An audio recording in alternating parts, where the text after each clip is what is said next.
Alors, il aurait été difficile de trouver un meilleur emplacement pour la maison Michel Sarrazin. Cependant, il faut savoir que ça ne s'est pas fait tout seul et qu'il y a eu de nombreuses tentatives et de nombreux déboires. Ça me prendra des heures à vous expliquer tout ça en détail. D'abord, de 1976 à 82, il y a eu un coup de cœur pour la maison McInnis, qui est située sur le domaine des Augustines, à l'appartement aux Augustines de l'Hôtel-Dieu de Québec. Et pendant 5 ans, alors, on a pensé pouvoir l'acheter.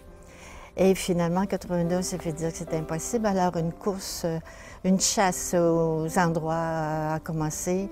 Les terrains, les maisons, les écoles désaffectées, les bouts d'ailes de centres hospitaliers, jusqu'au jour où le président de la Commission des sites historiques du Québec nous fait penser que le ministère des Affaires culturelles a des maisons inoccupées, qui sont des biens culturels, ce qui nous a amené à la maison Cataraqui.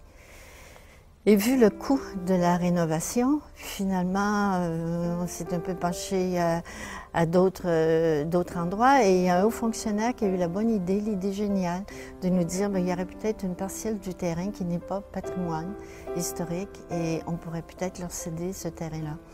Et alors, c'est ce qui a commencé les discussions autour de la construction et finalement, le comité de financement avait réussi à ramasser l'argent qu'il fallait pour la construction, qui a débuté en 84.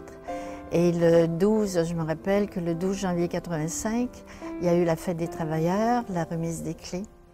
Je n'oublierai jamais le 14 janvier, alors que toute seule, je suis descendue vers la maison. J'ai ouvert la porte de cette maison, silencieuse, vide, qui était prête à accueillir des malades et je me disais incroyable mais vrai.